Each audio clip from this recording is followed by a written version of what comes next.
I've seen a lot in my years as a nurse, births, deaths, and everything in between. But nothing prepared me for the day a patient ordered me never to step into his room again. I just said, "All right, but check your phone." And when he looked, his face went white, a stark contrast to the sterile hospital walls that had witnessed so many secrets. It was a moment that still haunts me, a reminder of how fragile life can be, and how a single message can unravel everything. My name is Maria, and after decades of holding hands and wiping tears, I've learned that the deepest wounds aren't always the ones you can see. They're the ones that fester in silence, waiting for a chance to be heard. That day started like any other, with the hum of machines and the soft shuffle of slippers in the hallway. But it ended with a truth so raw it left us all breathless. I remember the way the light filtered through the blinds, casting long shadows that seemed to whisper of the pain hidden in every corner. As a nurse, you get used to the unexpected, but this was different. It was personal, a collision of past and present that shook me to my core. I've cared for countless souls, each with their own story, but his was one I'll never forget, a tale of love, loss, and the quiet desperation that can change a life in an instant. In those moments, I realized that healing isn't just about medicine. It's about listening, really listening to the unspoken words that echo in the silence of a hospital room. And as I stood there, watching his expression shift from anger to shock, I knew that this was more than a job. It was a calling, one that demands every ounce of compassion I have. So, when I think back on that day, I don't just see a patient. I see a human being, broken and beautiful, and it reminds me why I keep going, even when the nights are long and the tears flow freely. Because in the end, it's these moments that define us, not as nurses, but as people who dare to care in a world that often forgets how to feel. That morning, the hospital felt different somehow, like the air was heavy with unspoken stories waiting to unfold. I was on the day shift, my feet already aching from years of standing, but my heart still full from the small moments of connection that make this job worth it. The ward was bustling with activity, nurses rushing to check vitals, doctors making their rounds, and the constant beeping of monitors that had become the soundtrack to my life. I remember glancing at the patient board and seeing his name, Mr. Johnson, room 304. A new admission with a history that seemed straightforward on paper, but as I'd soon learn, was anything but. He was an older man, maybe in his late 60s, with a stern face and eyes that held a deep sadness, the kind I've seen in people who've carried burdens for too long. When I first entered his room to introduce myself, he barely looked up, just grunted and turned away, as if he'd built walls around himself to keep the world out. It wasn't unusual. I've met many patients who push others away when they're scared or in pain, but something about him felt different, like there was a story simmering beneath the surface that needed to be told. I tried to engage him in small talk, asking about his family or how he was feeling, but he shut me down with a curt, "I don't need chit-chat, just do your job." So I did, checking his IV, adjusting his bed, all while sensing the tension in the room, thick enough to cut with a scalpel. Later, I overheard the other nurses talking about him, how he'd been admitted after a minor heart scare, but his emotional state was what worried them most. One of them, Sarah, a young nurse full of energy, said he'd been refusing visits from anyone, even his own daughter, which struck me as odd because family is often the one thing that keeps people going in times like these. As the day wore on, I found myself drawn to his room, not out of duty, but out of the deep instinctual need to understand what was haunting him. I'd catch glimpses of him staring out the window, his hands trembling slightly, and I wondered what memories were playing in his mind. It's in these quiet moments that I feel the weight of my role most, not just as a caregiver, but as a witness to the raw, unfiltered humanity that fills these halls. By afternoon, the shift was in full swing, with emergencies popping up and the usual chaos, But my thoughts kept drifting back to Mr. Johnson, to the way he'd isolate himself, as if he were punishing himself for something. I've learned over the years that pain isn't always physical. Sometimes it's the kind that settles in the soul. And as a nurse, my job is to tend to both, even when the patient doesn't want me to. That day, as the sun began to set, casting a golden glow through the windows, I knew something was brewing, a storm of emotions that would soon break. And little did I know, it would all start with a simple, desperate act that would change everything for him and for me. I remember thinking back to other patients I've cared for, like the young mother who fought so hard to see her child one last time, or the old veteran who shared war stories that brought tears to my eyes. Each one leaves a mark, a little piece of their soul with me, and Mr. Johnson was no exception. His silence spoke volumes, louder than any complaint or cry for help, and it made me reflect on my own life, on the times I felt alone, and how a kind word from a stranger can make all the difference. The hospital isn't just a place of healing, it's a microcosm of life itself, with its joys and sorrows. And in room 304, I sensed a sorrow so profound it seemed to seep into the very walls. As I went about my tasks, administering medications and comforting other patients, I couldn't shake the feeling that Mr. Johnson was on the brink of something, a revelation or a breakdown, and I knew I had to be there, ready to catch him if he fell. It's moments like these that remind me why I became a nurse in the first place. Not for the glory or the pay, but for the chance to be a light in someone's darkest hour, to offer a hand to hold when the world feels like it's crumbling away. And as the evening approached, with the shift change looming, I felt a mix of dread and anticipation, knowing that the next time I saw him, things might never be the same again. As the evening shift settled in, the hospital quieted down to that familiar hum of nighttime, where whispers carry further and every sound seems amplified in the stillness. I decided to check on Mr. Johnson one more time before heading home, my heart heavy with the weight of his unspoken pain. When I entered his room, he was sitting up in bed, staring blankly at the wall, and I could see the lines of worry etched deep into his face, like cracks in old porcelain. I approached slowly, not wanting to startle him, and asked if he needed anything, a glass of water perhaps, or just someone to talk to. He turned to me with those haunted eyes and snapped, "I told you, I don't want anyone in here, just leave me alone." But I couldn't, not when I sensed the turmoil brewing inside him, so I stayed for a moment, just standing there in the dim light, letting the silence speak for us both. I thought about all the patients I've seen over the years, how some push you away because they're afraid of being vulnerable, and others because they're drowning in guilt or regret. With Mr. Johnson, it felt like a mix of both, as if he was carrying a secret so heavy it was crushing him from the inside out. I remembered a time early in my career when I cared for an elderly woman who'd lost her husband. She refused to eat or speak until one day she broke down and told me how they'd argued right before he passed, and she couldn't forgive herself. It taught me that sometimes the hardest part of nursing isn't the medical care, but the emotional support. Being there to listen without judgment, to offer comfort without expectation. In Mr. Johnson's case, I noticed little things, like how he'd clench his fists when certain songs played on the radio, or how he'd avoid looking at photos on his nightstand, as if they held memories too painful to face. I wondered what was in those pictures, what stories they told, and if they were connected to why he was so isolated. Later, I chatted with Sarah, and she mentioned that his daughter had called again, sounding desperate to see him, but he kept refusing, saying he didn't deserve her visits.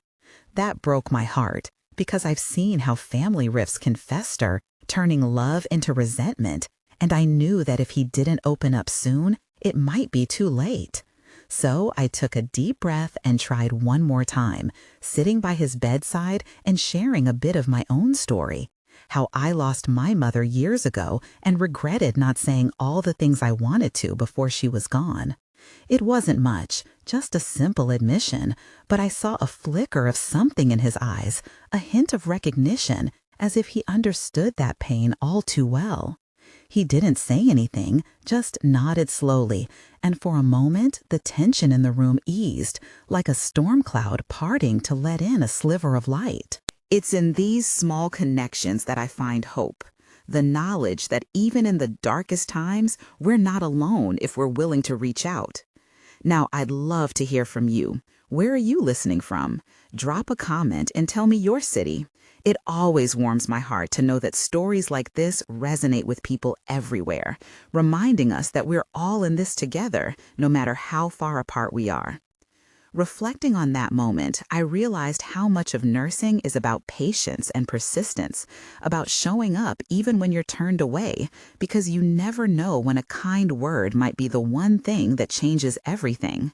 I've spent decades in these halls, and I've learned that every patient has a story, a reason for the walls they build, and it's our job to gently chip away at them, not with force, but with compassion. As I left his room that night, I felt a mix of frustration and determination, knowing that I had to find a way to break through to him before his health deteriorated further. The hospital was quiet now, with only the occasional beep of a monitor or the soft footsteps of the night staff, and I couldn't help but think about all the lives intertwined in this place, each with their own struggles and triumphs. It's why I keep doing this. Why I wake up every day ready to face whatever comes. Because in the end, it's not just about saving lives, it's about touching souls, and that's a responsibility I'll never take lightly. So, as I share this with you, I hope it reminds you to reach out to someone today, to listen with an open heart, because you never know whose life you might change with a simple act of kindness. The next morning, I arrived for my shift with a renewed sense of purpose, determined to find a way through to Mr. Johnson. The hospital was already buzzing with the usual morning chaos, doctors making rounds, breakfast trays being delivered, and the distant sound of ambulances pulling in.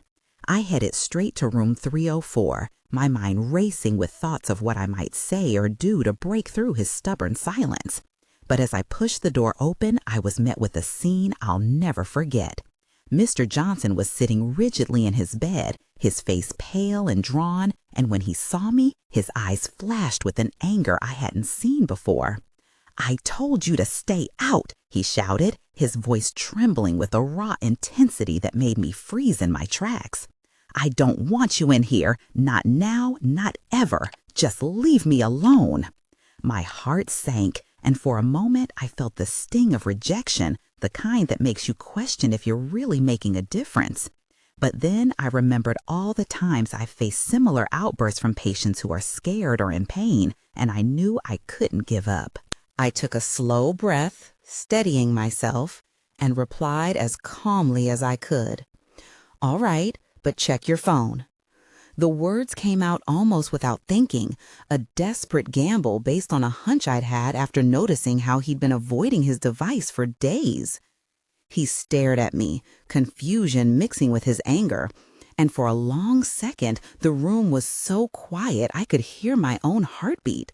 Then, reluctantly, he reached for the phone on his nightstand, his hands shaking as he unlocked the screen. As he scrolled through the messages, his face began to change. The anger melted away, replaced by a dawning horror that made his skin go ghostly white. His eyes widened, and he dropped the phone as if it had burned him, his whole body slumping forward like a puppet with its strings cut. In that instant, I knew something monumental had happened. A truth had been revealed that shattered the walls he'd built around himself. The tension in the room was palpable, thick with unspoken emotions, and I could feel the weight of the moment pressing down on us both. It was a turning point, not just for him, but for me too. A reminder that in this job, you have to trust your instincts, even when everything seems hopeless.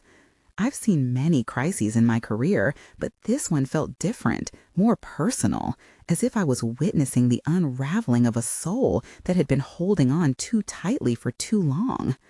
As I stood there, watching him grapple with whatever he'd seen on that screen, I felt a mix of fear and compassion, knowing that whatever came next would change both of our lives forever. I thought back to the previous night, how I had lingered outside his room after our brief connection, wondering if I had done enough. Now, seeing his reaction, I realized that sometimes the smallest gestures, like suggesting he check his phone, can unlock the deepest pains. His face, once hardened by years of bitterness, now showed a vulnerability that broke my heart. I could see the tears welling up in his eyes, though he fought to hold them back. And I knew that whatever message he had read was tied to the daughter he had been pushing away. It reminded me of a patient I cared for years ago, a man who had cut off his family over a misunderstanding, and it took a near tragedy for him to reconcile. In those moments, I'm reminded that life is fragile, and we often build walls to protect ourselves, only to find they become our prisons. As Mr. Johnson sat there, stunned and silent, I took a step closer, not to intrude, but to offer a presence, a steady anchor in his storm.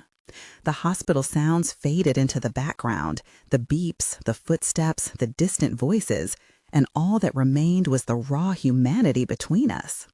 I wondered what he was thinking, what memories were flooding back, and if this was the beginning of healing or a deeper descent into despair.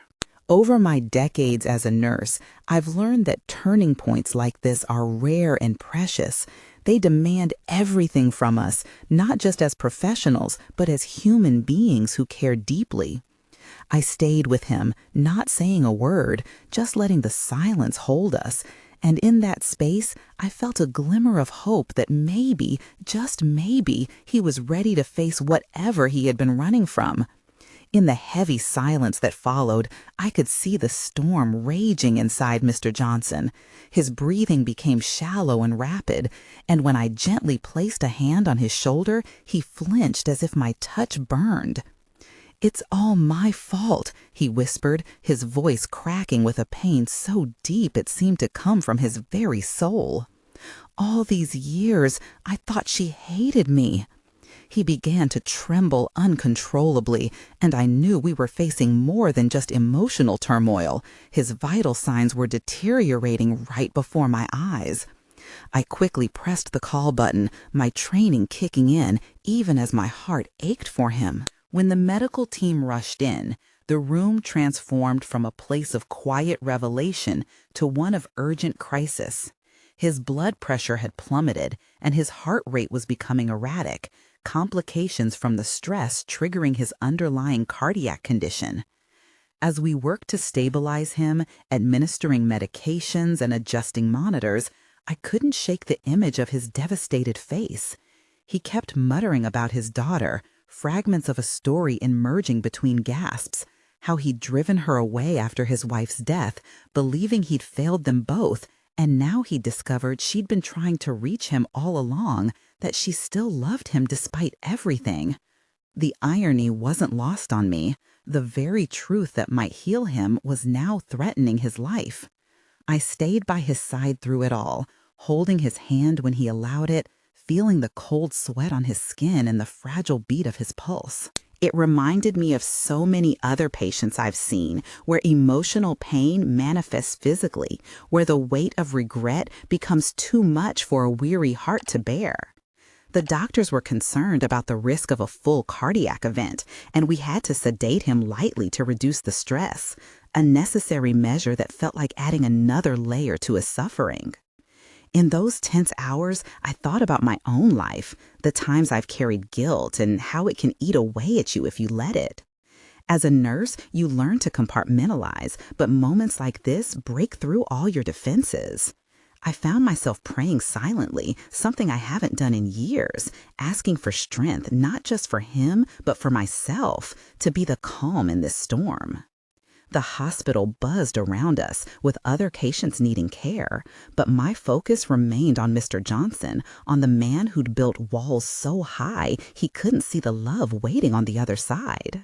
It's in these complications that the real test of nursing happens, not just managing the medical crisis, but holding space for the human spirit caught in the crossfire. I wondered if we'd acted too late, if the damage was already done, and the fear in his eyes when he looked at me between moments of clarity told me he was wondering the same. This wasn't just another shift. It was a battle for a soul, and I felt the weight of every decision, every word, as if the universe had placed this burden squarely on my shoulders. As the hours dragged on, his condition stabilized somewhat, but the emotional fallout was far from over. He drifted in and out of consciousness, and in his more lucid moments, he'd clutch my hand and ask if his daughter knew where he was, if she'd ever forgive him. I reassured him as best I could, but the uncertainty hung in the air like a thick fog. I thought about all the families I've seen torn apart by misunderstandings, by pride or grief that festered into something ugly, and how it often takes a crisis to bring them back together. In Mr. Johnson's case, the complications weren't just medical, they were deeply human, tied to years of silence and sorrow.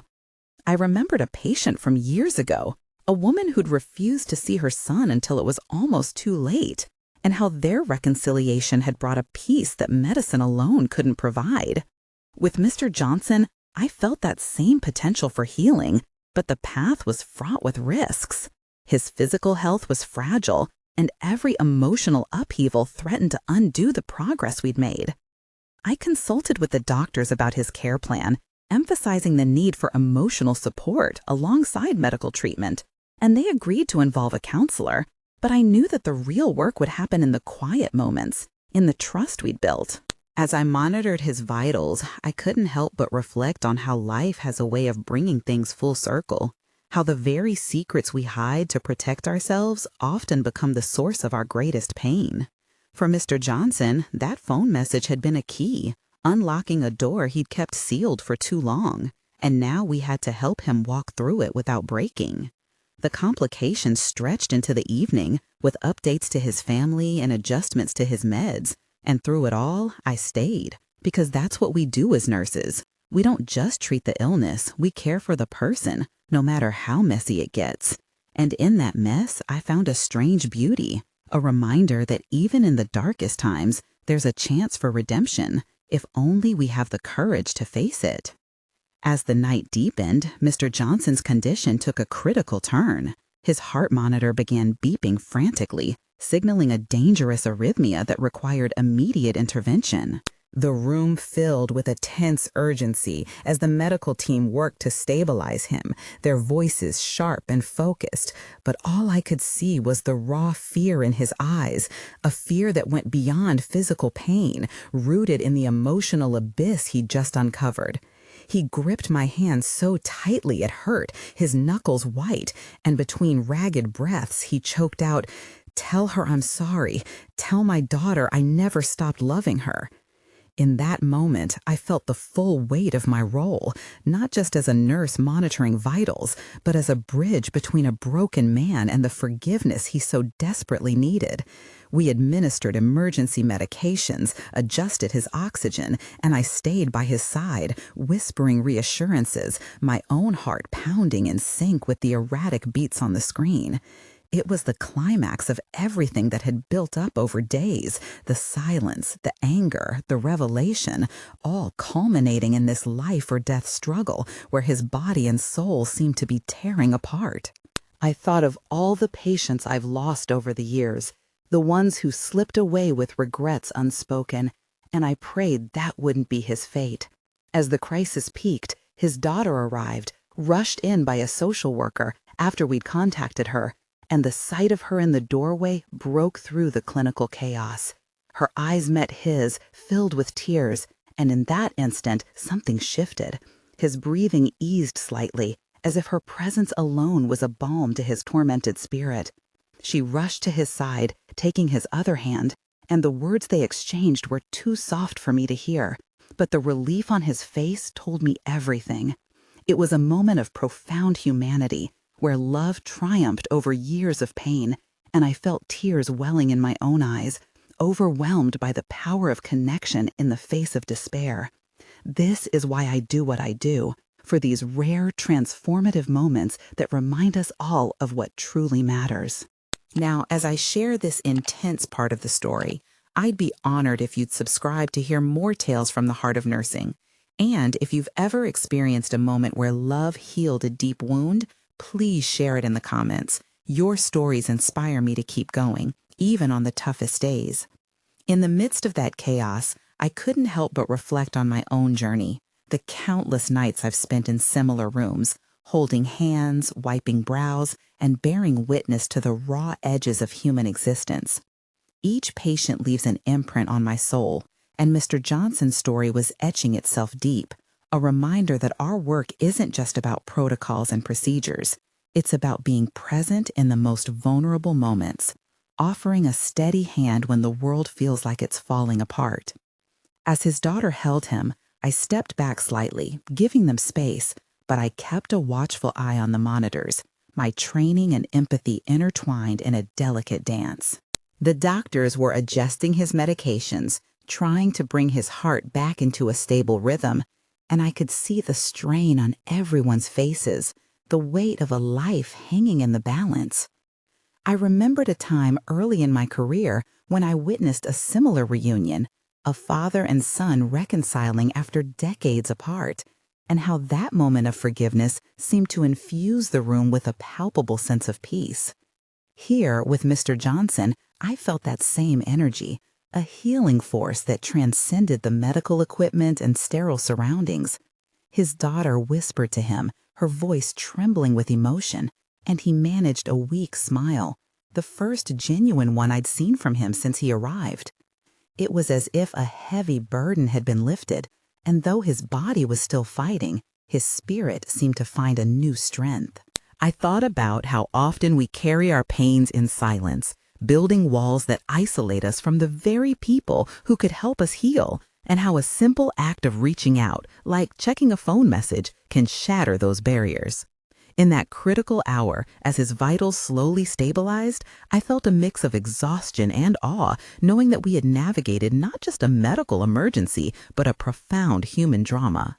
The beeping of the monitors gradually steadied, a rhythmic assurance that the worst had passed, and I took a deep breath, feeling the tension in my shoulders ease.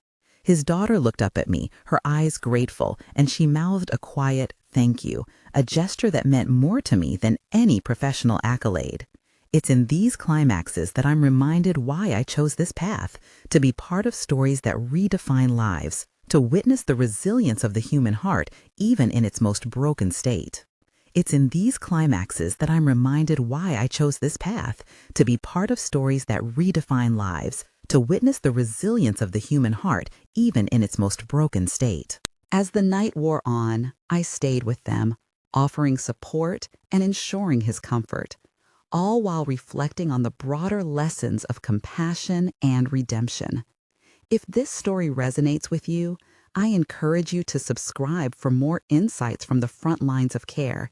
And please share your own experiences of healing and connection in the comments below. It's through sharing our stories that we build a community of support and understanding, one heartfelt moment at a time.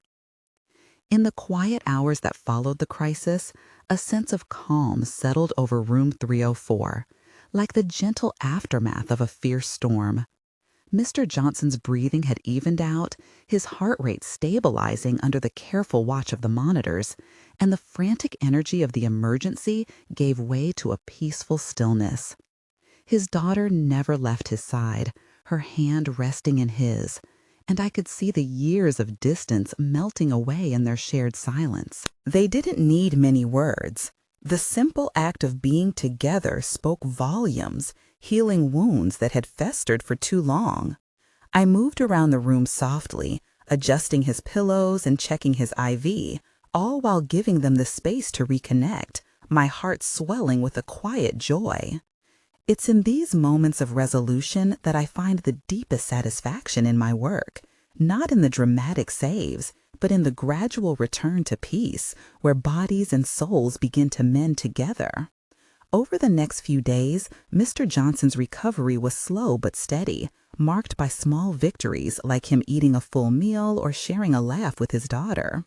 He started opening up to me, too, telling me snippets of his past, how he'd pushed everyone away after his wife's death, convinced he was unworthy of love, and how that phone message from his daughter had been a plea for reconciliation he'd been too proud to acknowledge. Hearing his story, I felt a profound sense of closure, not just for him, but for myself, as if I'd played a small part in guiding him back to the light.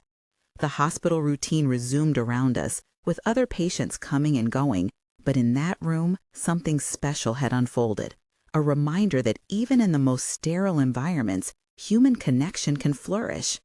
I'd check in on them regularly, and each time I'd see a little more color in his cheeks, a little more hope in his eyes. His daughter would update me on their plans for when he was discharged, talking about family dinners and visits, and I'd smile, knowing that this wasn't just a medical recovery, it was a rebirth of a relationship. As a nurse with decades of experience, I've witnessed many resolutions, but this one felt particularly meaningful because it underscored the power of forgiveness and the resilience of the human spirit. When the day came for Mr. Johnson to leave the hospital, he shook my hand firmly, his eyes glistening with gratitude, and he said, "Thank you for not giving up on me." Those words will stay with me forever, a testament to why I keep doing this demanding job. Walking away from his room, I felt a mix of sadness and fulfillment, knowing that I'd helped steer a life back on course, and that in the grand tapestry of care, every small act of kindness weaves a thread of hope. The hospital halls felt a little brighter that day, filled with the echoes of healing and the promise of new beginnings.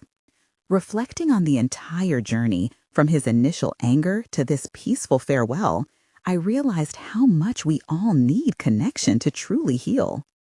In the days that followed, I'd sometimes pass by room 304 and feel a pang of nostalgia, remembering the intensity of those moments and the transformation I witnessed. It reminded me of other patients whose stories ended differently, some with joy, some with sorrow, but each one teaching me something valuable about life and love. Mr. Johnson's case was a powerful lesson in patience and empathy. It showed me that even when people push you away, they might be crying out for help in the only way they know how. His daughter later sent a card to the unit, expressing her thanks and sharing that they were rebuilding their relationship day by day, something that filled me with a deep sense of purpose. In my years as a nurse, I've learned that resolutions aren't always perfect or permanent, but they offer a chance for growth and healing that can ripple out far beyond the hospital walls. As I went about my duties, caring for new patients with their own struggles, I carried Mr. Johnson's story with me, using it as a source of strength and inspiration. It reinforced my belief that nursing is more than a profession. It's a calling to be present in people's most vulnerable moments, to offer comfort and hope when they need it most. The quiet resolution of his story left me with a renewed commitment to my work, a reminder that every life we touch is part of a larger narrative of compassion and resilience. And in the end, that's what keeps me going, the knowledge that even in the face of pain and loss, there is always the possibility of healing, of love finding its way back home.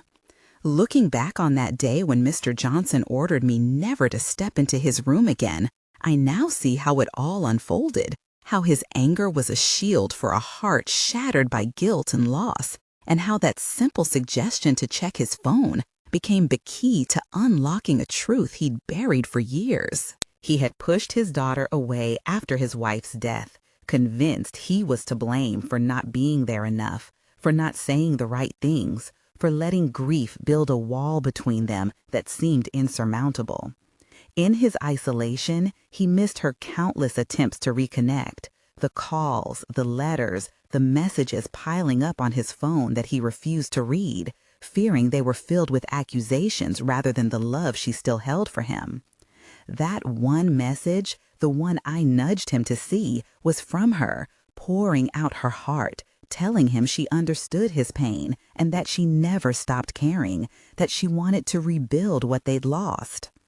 When he read it, his face went white, not from shock alone, but from the overwhelming realization that all those years of self-imposed exile were based on a misunderstanding, that the daughter he thought had turned away was actually reaching out, waiting for him to come back. It led to a medical crisis that nearly took his life, as the emotional turmoil triggered his heart condition. But in the end, it brought them back together, healing wounds that time alone could not mend. As a nurse, I've learned that life's deepest lessons often come from the bedside, where pain and hope intertwine, teaching us that we're all fragile beings in need of compassion, understanding, and sometimes a little push to face our fears. This story reminds me that no matter how high we build our walls, love has a way of breaking through. And sometimes it takes a stranger's gentle nudge, a moment of unexpected kindness to help us see the light we've been avoiding. In my decades of caring for others, I've witnessed that healing isn't just about curing illnesses with medicine and procedures. It's about mending souls, about being there with an open heart when someone is ready to let go of their burdens, to forgive themselves and others, and to embrace the second chances life offers. So, as I reflect on Mr. Johnson's journey, from that tense moment in his room to the peaceful farewell when he left the hospital, hand in hand with his daughter, I'm reminded to cherish every connection, to listen beyond the words spoken in anger or silence, and to never underestimate the power of a kind act, no matter how small it may seem. Because in this world of fleeting moments, where we all carry our own scars and stories, it's our shared humanity, our ability to care and connect that truly saves us, that turns despair into hope and loneliness into belonging. His experience has left a lasting mark on me, reinforcing why I chose this path, to be a beacon in the darkness, to offer solace when it's needed most, and to believe that even in the face of the deepest pain, there is always a possibility for renewal and love to find its way home, if we only have the courage to let it in.